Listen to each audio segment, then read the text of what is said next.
The Raven by Edgar Allan Poe. Once upon a midnight dreary, while I pondered, weak and weary, over many a quaint and curious volume of forgotten lore, while I nodded, nearly napping, suddenly there came a tapping, as if someone gently rapping at my chamber door. "'Tis some visitor," I muttered, tapping at my chamber door. Only this, and nothing more. Distinctly I remember it was the bleak December, and each separate dying ember wrought its ghost upon the floor. Eagerly I wished the morrow, vainly had sought to borrow from my books of surcease of sorrow, sorrow for the lost Lenore, for rare and radiant maiden, whom the angels named Lenore, nameless here, for evermore. And the silken sad uncertain rustling of each purple curtain thrilled me, filled me with fantastic terrors never felt before. So that now, to the still beating of my heart, I stood repeating, "'Tis some visitor entreating at my chamber door, some late visitor entreating entrance at my chamber door. This it is, and nothing more." Presently my soul grew stronger, hesitating then no longer. "Sir," said I, "or madam, truly your forgiveness I implore, but the fact is I was napping, and so gently you came rapping, and so faintly you came tapping at my chamber door, that scarce I was sure I heard you." Here I opened wide the door, darkness there, and nothing more. Deep into that darkness peering, long I stood there wondering, fearing, doubting, dreaming dreams no mortal ever dared to dream before. But the silence was unbroken, and the darkness gave no token, only the word that there was spoken, whispered word Lenore. This I whispered, and echo murmured back the word Lenore. Merely this, and nothing more. Back into the chamber turning, all my soul within me burning, soon I heard a tapping, somewhat louder than before. "Surely," said I, "surely that is something at my window lattice. Let me see then what thereat is, and this mystery explore. Let my heart be still a moment, and this mystery explore. 'Tis the wind, and nothing more." Open here I flung the shutter, when with many flirt and flutter in stepped a stately raven of the saintly days of yore. Not the least obstinance he made he, not a minute stopped or stayed he, but with mind of law or lady, perched above my chamber door, perched upon a bust of Pallas just above my chamber door, perched and sat, and nothing more.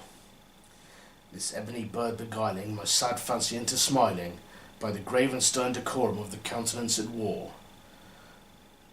"Though my crest be shorn and shaven, thou," I said, "art sure no craven, ghastly grim and ancient raven, wandering from the nightly shore. Tell me what thy lordly name is, on the night's plutonian shore." Quoth the raven, "Nevermore." Much I marvelled this ungainly fowl to hear discourse so plainly. Through its answer little meaning, little reverently bore. For we cannot help agreeing that no living human being ever yet was so blessed with seeing a bird above his chamber door, bird or beast upon the sculptured bust above his chamber door, with such a name as Nevermore.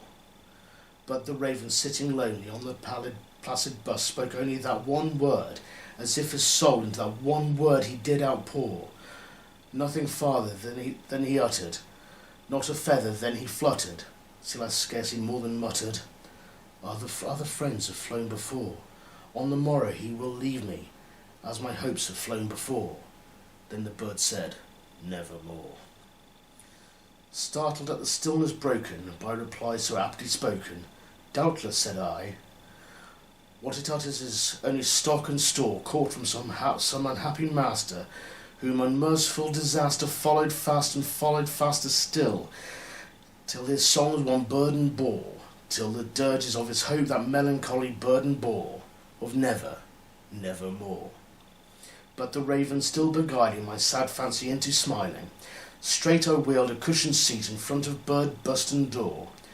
Then upon the velvet sinking, I betook myself to linking fancy unto fancy, thinking what this ominous bird of yore, what this grim, ungainly, ghastly, gaunt, and ominous bird of yore meant in croaking, nevermore.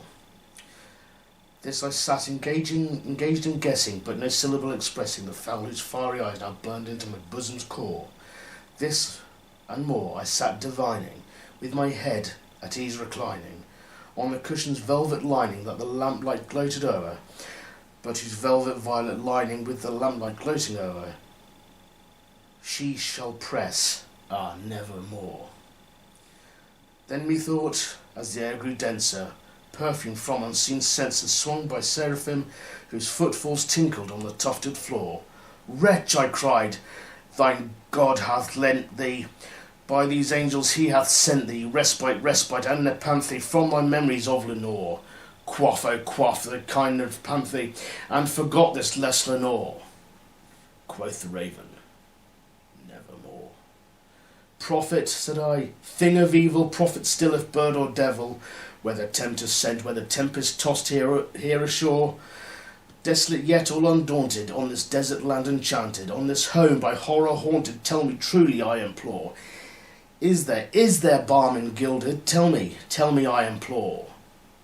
Quoth the raven, nevermore. Prophet, said I, thing of evil, prophet still if bird or devil, by that heaven that bends above us, by that God that we both adore, tell this soul with sorrow laden, within the distance Aden, it shall clasp a sainted maiden, whom the angels named Lenore, clasp a rare and radiant maiden, whom the angels named Lenore. Quoth the raven, nevermore. Be that word our sign of parting, bird or fiend, I shrieked upstarting, get thee back into the tempest, into the night's Plutonian shore. Leave no black plume as a token if that lie thy soul hath spoken. Leave my loneliness unbroken. Quit thy bust above my door. Take thy beak from out my heart, and take thy form from off my door. Quoth the raven, nevermore.